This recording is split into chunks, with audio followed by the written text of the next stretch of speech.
आप देख रहे हैं हरियाणा तक, मैं देशराज चौहान रेवाड़ी। आज फिर एक बार आम पार्टी के जो प्रदर्शन करने आए हैं, क्योंकि वो शिक्षा को लेके 134 के तहत उस मामले को लेके फिर आए हरियाणा सरकार, क्योंकि उनको रद्द कर दिया उसको लेकर। सर, सबसे पहले मैं आपका नाम जानना चाहूँगा। सर, मेरा नाम संजय शर्मा है। मैं आम आदमी पार्टी से रेवाड़ी जिले से फाउंडर मेंबर हूँ और आम आदमी पार्टी की बैनर तले हम शिक्षा के व्यवसायों के खिलाफ हमेशा हर 10 साल से लगातार आवाज़ उठाते आ रहे हैं।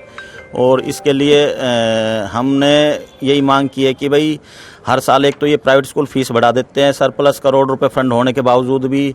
इसके अलावा एनसीईआरटी की किताबें नहीं लगाते, जबकि गवर्नमेंट ने एनसीईआरटी की किताबों का आदेश दिए हुए हैं। ये कमीशन खोरी के चक्कर में प्राइवेट पब्लिशर्स की किताबें लगाते हैं।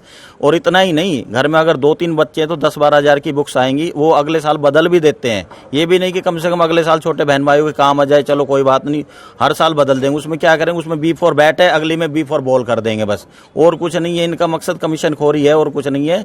और यूनिफॉर्म वगैरह भी 2 साल में बदल देते हैं। और वो भी एक निश्चित दुकान से बताते हैं कि भाई उसी दुकान पे जाओ, वहीं से मिलेगी और कहीं से नहीं मिलेगी। 200 वाली चीज़ 500 रुपये में, 1000 रुपये में, 800 रुपये में ऐसे मिलती है।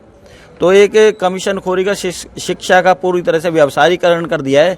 वहीं दूसरी तरफ परसों ही हमारे पंजाब के मुख्यमंत्री भगवंत मान जी ने आदेश पारित कर दिया कि इस साल कोई फीस बढ़ोतरी नहीं होगी, क्योंकि कोरोना के कारण लोगों की आर्थिक हालत गड़बड़ा गई है। और इस साल कोई भी स्कूल यूनिफॉर्म हो चाहे किताब हो, किसी निश्चित दुकान पर नहीं बताया, एनसीईआरटी किताब लगाई जाएगी। नहीं, 134 को हरियाणा सरकार ने बिल्कुल रद्द कर दिया है, उसको लेकर आप क्या कहेंगे? 134 को देखो, अब इसमें कांग्रेस और बीजेपी दोनों ही मिली हुई है।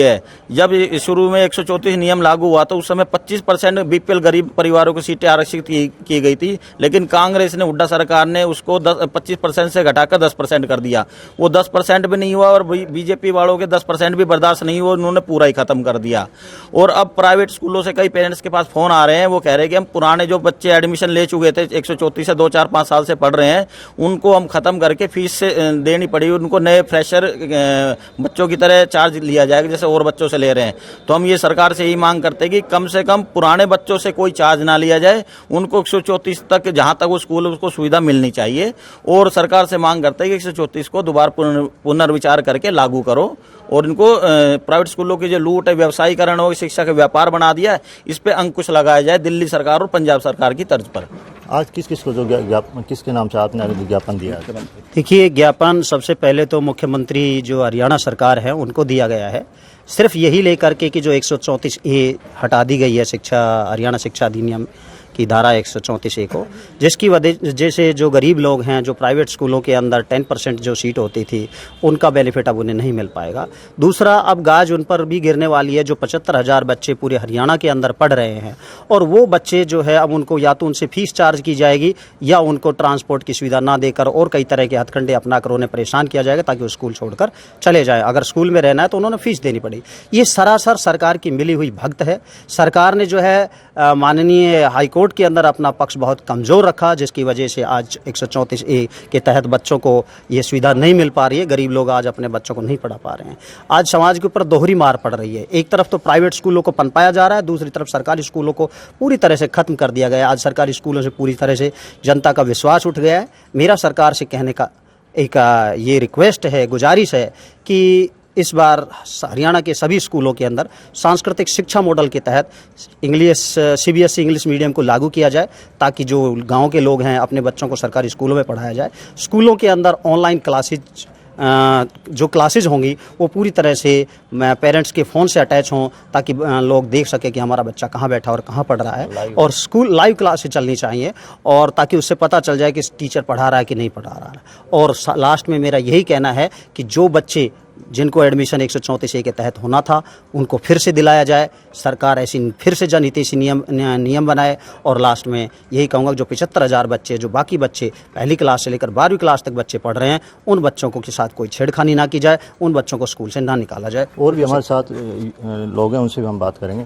सर, काफ़ी समय से आप देख रहे हो कि 134 के जो बच्चे थे वो काफ़ी दिन DC ऑफिस के सामने धरने पर बैठे रहे, लेकिन अभी तक उनका कोई एडमिशन नहीं हुआ। अब उनकी क्योंकि साल पूरी निकल चुकी है प्रदर्शन करते करते, लेकिन अब उसके बाद में आप क्या कहेंगे? देखो, उसके बारे में तो हम आपसे एक ही बात कहेंगे कि सरकार ने और स्कूलों ने क्या बात रखी है, बेटी बचाओ बेटी पढ़ाओ।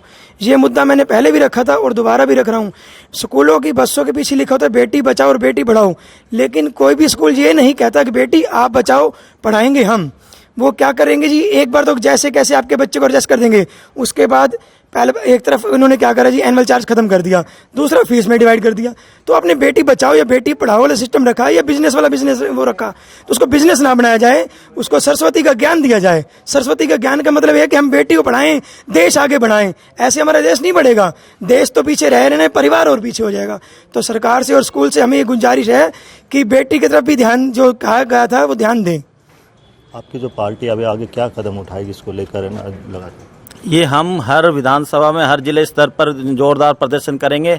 आज तो हम सिर्फ चेताने आए हैं शिक्षा विभाग को, मुख्यमंत्री जी के नाम ज्ञापन दिया डीओ ऑफिस में, और अगर इन्होंने 5-7 दिन में मांगे नहीं मानी और कुछ प्राइवेट स्कूलों की लूट जारी रही और 134 के बच्चों से, पुराने बच्चे जो विद्यार्थी पहले से पढ़ रहे हैं, उनसे दोबारा फीस वगैरह चार्ज वगैरह लिया गया, तो हम विरोध प्रदर्शन तेज करेंगे, आंदोलन तेज करेंगे और सरकार को झुकने पर मजबूर करेंगे। सरकार को झुकने से मजबूर करेंगे, ये आम पार्टी कहना, क्योंकि जब तक भ्रष्टाचारी खत्म नहीं करेंगे। रेवाड़ी से देशराज चौहान, हरियाणा तक।